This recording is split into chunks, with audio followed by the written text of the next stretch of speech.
Olá, alunos do 7º ano da rede Isaac Newton, unidades de Taguatinga Sul, turnos matutino e vespertino, e também os alunos do Riacho Fundo, turno matutino. O objetivo da aula hoje é falar sobre 2 temas. Nós vamos finalizar o tema industrialização, que foi o primeiro tema do livro 2. Recomendo você que não assistiu a aula sobre industrialização, seja a aula online ou a aula gravada, vídeo 2, eu recomendo que assista, tá? Não venha para esse vídeo sem assistir o tema industrialização parte 1. Então nós falaremos sobre a parte 2 hoje, desse tema industrialização, e vamos começar a falar sobre urbanização, tá? Que é o capítulo 2. Material teórico é no livro 2, a página, que é a parte B, que é a página 13, tá? Então, da página 13 até a página 18, quando nós finalizamos aí esse capítulo em nossa aula online. Para você que perdeu, então não saia daí. E então será a aula do dia 25 de maio, tá? E também a aula do dia 1º de junho, ok? Vamos lá. Bem, o que vimos lá na industrialização, parte 1? Nós vimos primeiro, antes de tudo, que todo o processo de evolução dessa industrialização. Nós vimos o artesanato, marcado pela ausência de divisão de trabalho, vimos sobre a indústria intermediária, que foi uma fase de... fica ali no meio entre a indústria moderna e o artesanato. Aí nós temos a indústria intermediária. Veja que o artesanato já era marcado pela ausência de divisão de trabalho. Nós até mostramos exemplos dessa ausência de divisão de trabalho, como panos de prato, crochê, vasos de cerâmica. E já na indústria intermediária, não, ou manufatura, tá? Indústria intermediária também é chamada de manufatura. Nela já existia, sim, a divisão de trabalho, entretanto, as máquinas utilizadas eram os teares. E o último tipo de indústria foi a indústria moderna, marcada pela intensa industrialização, produção em larga escala e em série, ou seja, uma grande quantidade de produtos em um curto período de tempo. Basicamente, assim, porque tem alunos que eu vi nos exercícios que me enviaram que estava confundindo um pouco dessa indústria moderna com a indústria intermediária ou a manufatura, já que ambas trabalham com o processo de divisão de trabalho. É simples, tá? Vamos pegar as máquinas. Na indústria, na manufatura, o homem é mais importante que as máquinas, tá? O homem, ele manuseava aquelas máquinas, porque ainda não tinha energia para dar essa possibilidade de produção em larga escala e em série. Já na indústria moderna, não. As máquinas na indústria moderna são mais importantes que o homem.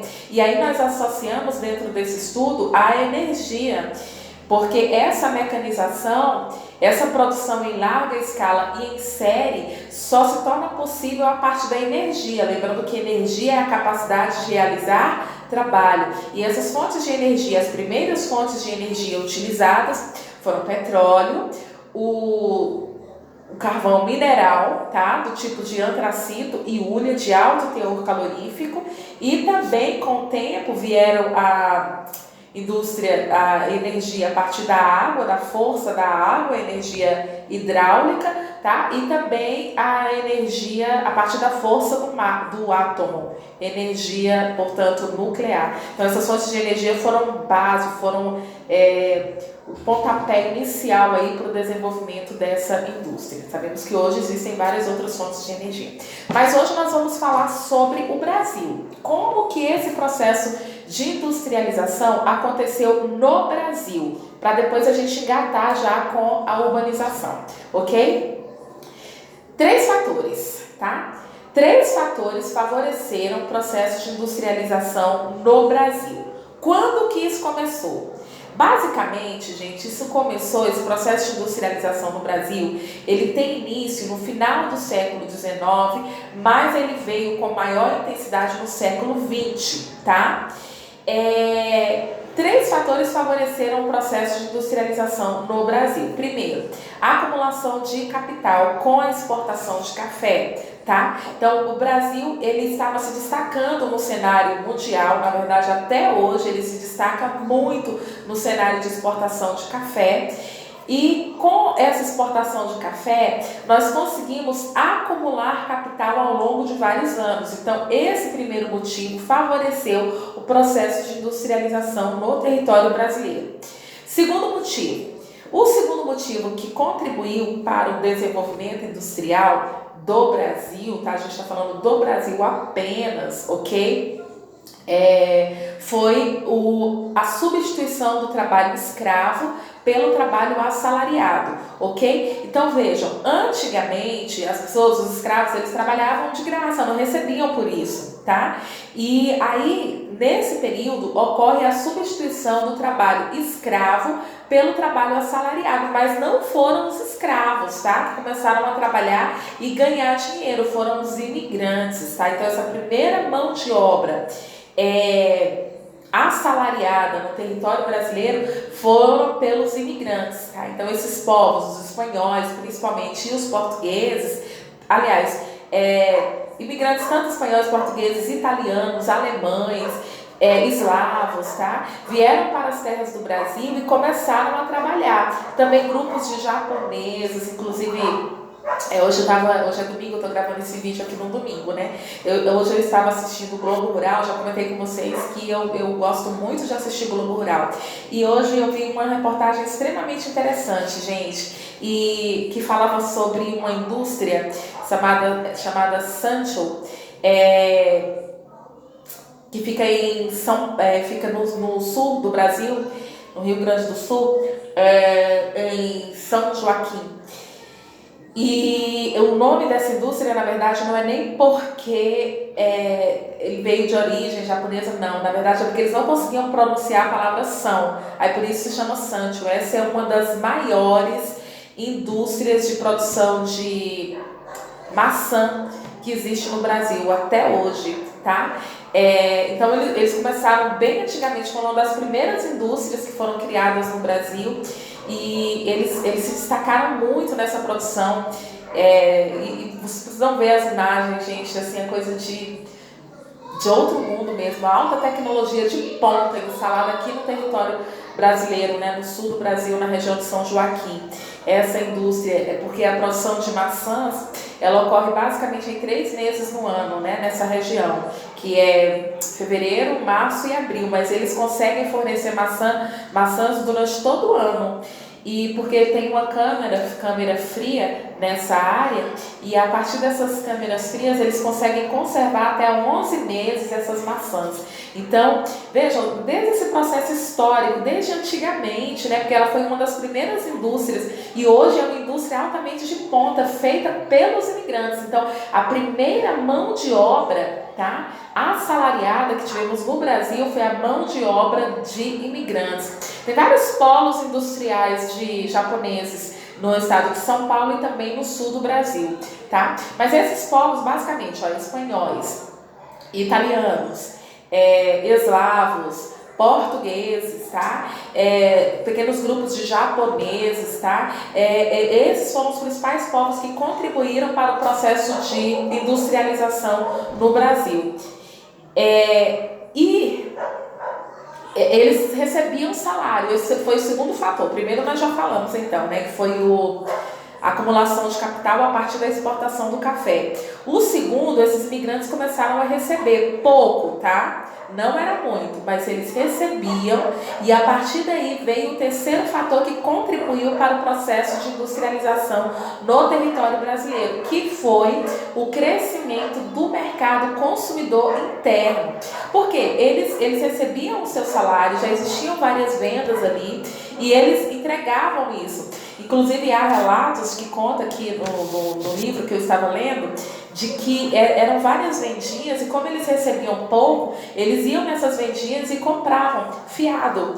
E muitas vezes o pouco salário que recebiam, eles deixavam tudo lá nesse comércio. Então esse foi o terceiro fator que contribuiu para o desenvolvimento, para esse processo de industrialização no Brasil, ok? Então, vamos lá, 3 fatores. Primeiro, a acumulação de capital, a exportação de café.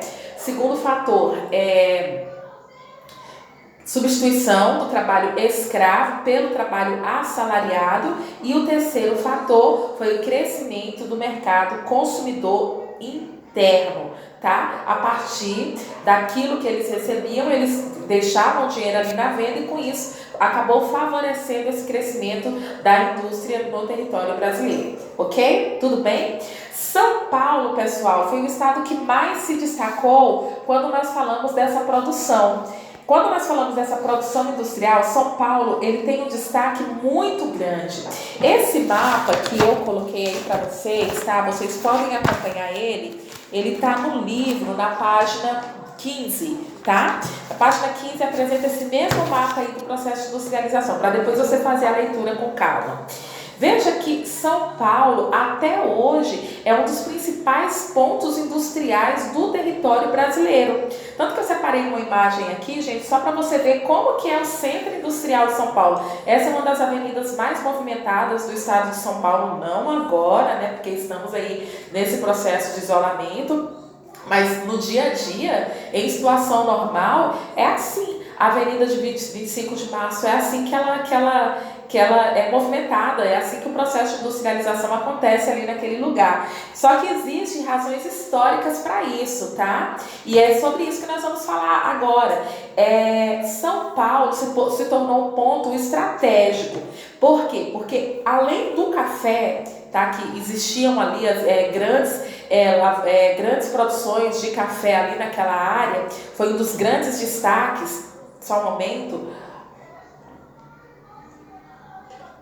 Tem que dar umas paradinhas para tomar água, senão a garganta não aguenta não. Então São Paulo, esse estado se destaca aí dentro desse processo de industrialização. Por quê? Porque pelo cultivo do café, tá? Esse foi um fator importante, mas não era a industrialização, a produção de café não acontecia apenas no estado de São Paulo não, tá?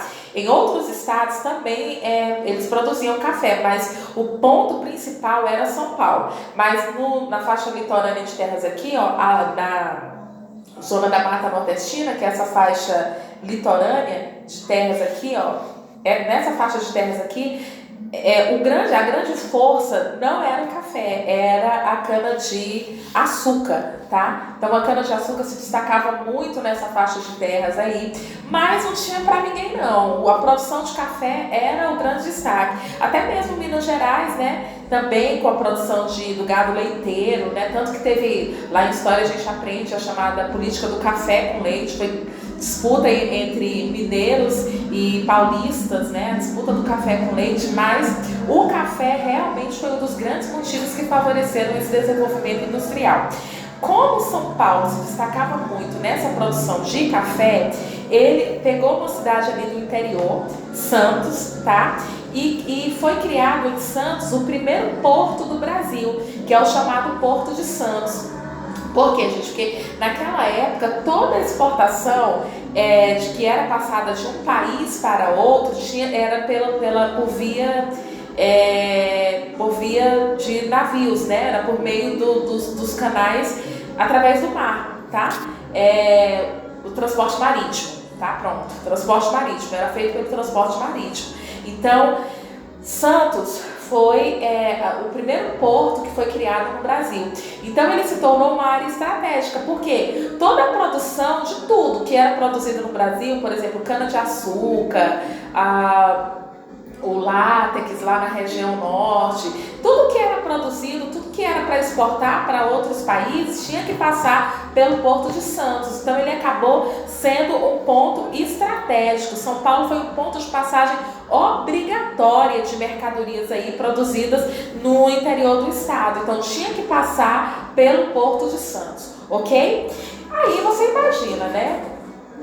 como São Paulo se torna, desde o passado, desse processo de industrialização, essa área tão movimentada, não poderia ser diferente. Até hoje, tá? Ele é realmente a área de maior polo industrial. Veja que próximo dele ocorre uma conurbação, né? A gente vai ver hoje o que é conurbação mais detalhadamente, mas deixa eu adiantar aqui, que é uma expansão da indústria, quando uma indústria acaba se unindo à outra, né? E esse polo industrial, esse ponto aí de industrialização que a gente tem aqui no estado de São Paulo, pessoal, esse ponto ele acabou se estendendo também para, por exemplo, o Rio de Janeiro, e foi explodindo também para o sul do Brasil, tá? Então, em toda essa área aqui, ó, vem se destacando esse processo de industrialização, tá? Nessa região aí. Mas veja que a grande bola, o grande ponto de industrialização realmente é o estado de São Paulo. Ele se destaca fortemente aí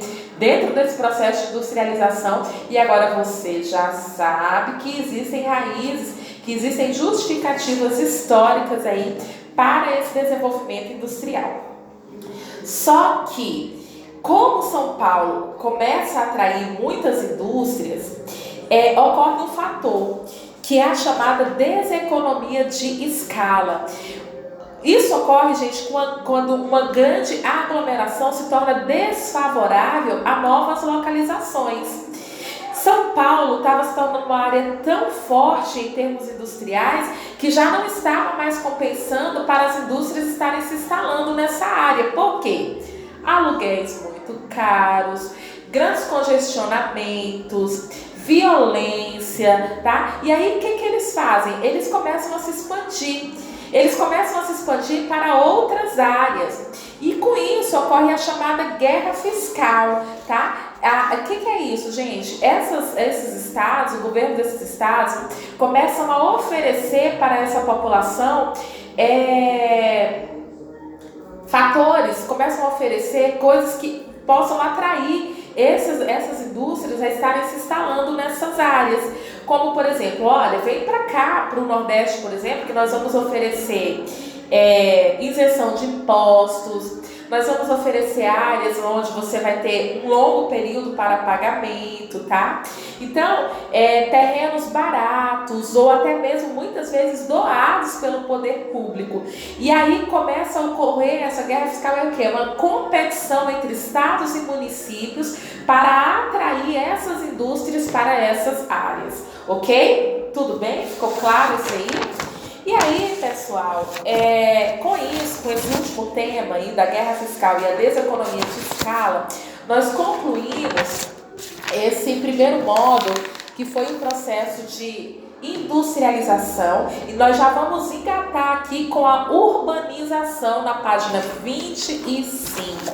Veja que a página 25, ela começa, gente, apresentando para vocês essa imagem aí do processo de industrialização, mostrando áreas densamente povoadas no território brasileiro, tá? Como assim, gente? Olha só, nós vimos, eu mostrei aqui para vocês agora há pouco, eu mostrei para vocês essa área que essa área de grande ponto de atuação industrial, São Paulo, que agora você já sabe,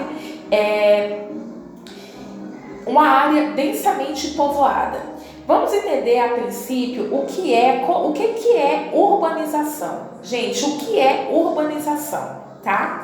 Eu só posso considerar uma área como sendo urbanizada quando obrigatoriamente o número de pessoas que vivem nas cidades for obrigatoriamente maior do que o número de pessoas que vivem no meio rural, ok? Uma área só se torna urbanizada quando obrigatoriamente o número de pessoas que vivem nas cidades for maior do que o número de pessoas que vivem no campo. Pessoal, veja bem, se uma cidade estiver crescendo e na mesma proporção o campo também estiver crescendo, Eu não posso considerar essa área como urbanizada.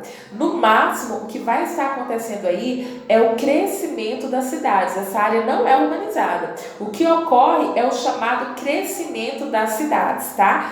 Para ser considerado uma área urbana, obrigatoriamente, o número de pessoas que vivem nas cidades deve ser obrigatoriamente maior do que o número de pessoas que vivem no campo, ok? Essa é a primeira regra para você entender essa urbanização. E quando, gente? Quando que essa urbanização começou a acontecer no Brasil? No mesmo período, gente, no mesmo período que as indústrias começaram a se desenvolver, tá? Daí eu quero falar uma frase para você. O processo de urbanização acontece mediante o desenvolvimento da industrialização. Ou seja, as indústrias são, de fato, o principal ponto de atração das pessoas para uma determinada área, tá? As indústrias é o ponto de atração. Nesse período, que período, professora? Quando começa o processo de industrialização no Brasil? Que eu falei lá no outro vídeo. Começa no final do século XIX e foi mais forte no início do século XX, não foi? Nesse período, no Brasil, começa a ocorrer o chamado êxodo rural. O que é isso? É a saída de pessoas do campo em direção às cidades. Então as pessoas elas começam a sentir interesse a ir para as cidades a partir do chamado êxodo rural. E houve uma evolução histórica para isso. Eu trouxe esse gráfico aqui para a gente avaliar no Brasil quando que isso começou a acontecer. Gente, 1940. Você tem esse mesmo mapa, tá? Esse mesmo gráfico na página 26 do seu livro, tá bom? Se você quiser acompanhar aí pelo seu livro, na página 26, para depois você fazer os seus estudos. Veja, 1940, o azul é a população urbana, o alaranjado representa a população rural. Tínhamos 31% da população apenas urbana em 1940 no território brasileiro. A maior parte da população vive no campo. Até 1940 isso era o que estava acontecendo. Só que se você observa o gráfico, o tempo vai passando, 1950, 1960, 1970. Veja o que vai acontecendo, gente, a partir aqui de 1980, a partir de 1960. Principalmente, né? Porque na verdade desde 1940 esse percentual ele vem crescendo cada vez mais. Mas em 1960 já tínhamos aí quase um grupo equilibrado entre meio rural e o meio urbano. Tínhamos 45% da população vivendo nas cidades e 55% no campo. Veja agora, vamos lá para 1991. Apenas 26% da população tem interesse em viver no campo, 74% nas cidades. E tudo isso em função do processo de industrialização. O processo de urbanização acontece mediante o desenvolvimento da industrialização. São as indústrias o principal ponto de atração das pessoas para as cidades, ok? E quando a gente chega aqui, gente, em 2000, olha que gigantesco o número de pessoas que vivem na cidade. 81% da população tem interesse em viver nas cidades, enquanto 19% tem interesse em viver no campo. E em 2010, que foi o último censo oficialmente demográfico que houve pelo IBGE, tínhamos 84% da população brasileira vivendo nas cidades e 16% no campo, tá?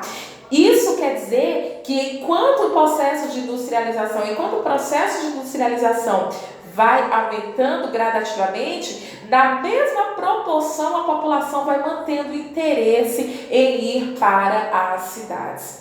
Tanto que no campo hoje também, gente, já existe um desenvolvimento que é a chamada agroindústria. A gente vai ver isso no módulo 3. A agroindústria, ela já existe no campo, né? Essa indústria acontecendo aí no campo, ok?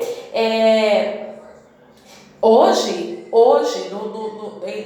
em 2019, Eu citei esse exemplo para vocês ali da produção de maçãs, mas hoje nós temos muitas indústrias já instaladas hoje aí no campo, desenvolvendo essa questão da agroindústria, ok? Mas, enfim, vejam, percebem aí essa evolução? E repito, e não me canso, o processo de urbanização acontece mediante o desenvolvimento da industrialização. As indústrias são, de fato, o principal ponto de atração das pessoas para uma determinada área, ok?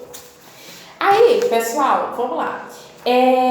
Agora que nós já temos aí um meio urbano, nós vamos estudar agora fatores que estão presentes nas cidades, ok? Dentro dessa evolução aí das cidades, nós temos alguns fatores que mantêm essa organização, que são o centro, o sítio urbano, situação, função, o centro de uma cidade, a chamada conurbação. Também é um outro fator que contribui para esse desenvolvimento das cidades. E aí nós vamos estudar agora. Vamos lá. Primeiro, crescimento. Uma cidade, ela cresce a partir de dois viés, tá? Crescimento vertical e crescimento horizontal. Tá? Então, uma cidade ela pode crescer horizontalmente ou verticalmente. Quando uma cidade cresce em número de prédios, edifícios, casas, ou prédios, edifícios, crescendo verticalmente, como um exemplo aqui, claro, Águas Claras, a cidade de Águas Claras é um dos principais exemplos que nós temos no Distrito Federal de uma cidade que vem crescendo pelo viés vertical. Esse crescimento, tá? É o chamado crescimento vertical. Agora, o crescimento horizontal é o crescimento da mancha urbana. Mancha urbana é a população, tá? Quando uma cidade cresce em número de casas, galerias, rodovias, tá? Esse crescimento é o chamado crescimento horizontal, ok? Então, crescimento vertical, crescimento de prédios, edifícios, tá? E o horizontal, crescimento de casas, galerias, rodovias, o crescimento da mancha urbana, ou seja, da população urbana. Esse crescimento é o chamado horizontal, tá? Uma cidade, ela pode crescer a tal ponto, gente, que ela acaba unindo-se a outra cidade. É o caso dessa daqui que nós falamos. O ABC Paulista também é um outro grande exemplo, tá, dessa situação. Quando isso ocorrer, pessoal, nós vamos dizer que esse crescimento é o chamado crescimento, é a chamada conurbação, ok? O que é conurbação, então? A conurbação, ela acontece quando uma cidade cresce a tal ponto que ela acaba unindo-se a outra cidade, ok? Isso é, portanto, a chamada conurbação. Tudo bem? Beleza? Tá, vamos lá. Sítio urbano é um outro fator que é necessário entender aí dentro das cidades. O que é o sítio urbano? O sítio urbano é a área ocupada pela cidade. Então, eu tenho aqui, ó, gente, um terreno, beleza? Aí eu tenho um terreno. E a cidade, ela resolveu ser construída aqui, nessa área. Então, eu vou ter uma arborização, eu vou ter as casas, né? Eu vou ter aí as indústrias, tá? Isso aí é situação, ou seja, a área ocupada pelas cidades, é o terreno, tá? O terreno onde a cidade se constrói. Então, eu tenho aqui uma área vaga, tá? Aí, com o passar do tempo, vem a cidade, e essa cidade começa a ser construída aí. Isso aí é situação, ok? Aí tem um outro fator que isso aí é sítio urbano, perdão, gente. Sítio urbano é a área ocupada pela cidade. Então, eu tinha aqui um espaço vago, e aí nesse espaço vago foi sendo construída a cidade, certo? Isso é sítio urbano. Agora, situação é a localização geográfica, onde eu vou construir uma cidade, de preferência em pontos estratégicos, né? Principalmente se for uma cidade que quer se destacar pelo ramo do comércio. É interessante que ela esteja instalada em pontos estratégicos. Então, situação é a localização geográfica. Eu tenho uma área e eu quero construir uma cidade aqui nessa área, tá? Nessa localização, eu tenho um espaço geográfico. Dentro desse espaço geográfico, nessa posição geográfica, nessa localização geográfica, eu quero construir uma cidade. Isto é situação, ok? Tudo bem? Ficou claro aí para vocês? E, pessoal, o último tópico aí desses 3 grupos é a função. Como nós podemos definir o termo função, gente? Função é a principal atividade desenvolvida por uma cidade. Toda cidade, ela vai se desenvolver em funções, tá? Então, a principal atividade desenvolvida por uma cidade é o que eu chamo de função, tá bom? Aí, da página, tô dando as páginas para depois você estudar, tá? Na página 29, ela apresenta uma enorme lista aí de funções, tá? Por exemplo, vou citar alguns exemplos aqui, tá? Tô pegando aqui do livro de vocês.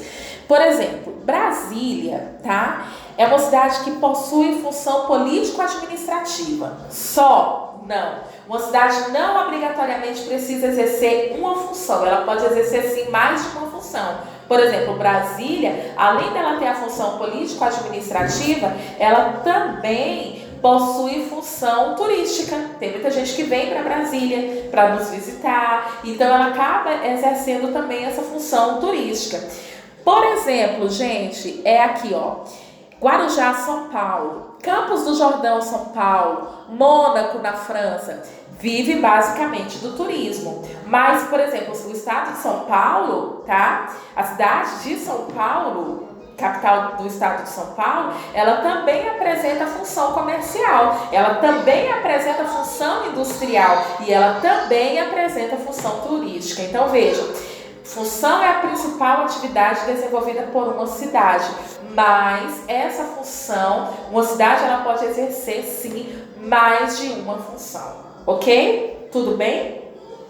Centro, aí eu vou lá novamente voltar para essa imagem aí da 25 de março. Centro é o principal ponto de atração, onde eu tenho tudo. Bancos, eu tenho comércios, tudo que você quer resolver, tá?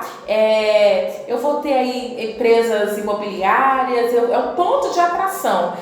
Aqui no texto eu achei interessante, ele fala assim, toda cidade possui o seu centro, em cuja área se concentram mais pessoas, como você está vendo aí na imagem, onde há mais comércios e outros serviços. Aí ele cita exemplos, bancos, consultorias e por aí vai, gente. É o principal ponto de atração de uma cidade. E não necessariamente o centro precisa estar no centro ali da cidade, não, tá? O centro também ele pode estar na faixa litorânea de terras, por exemplo, desde que ele seja ponto de atração, ok? Tudo bem? Ficou claro aí para vocês? Pessoal, com isso, nós terminamos aí a primeira parte da nossa aula sobre urbanização.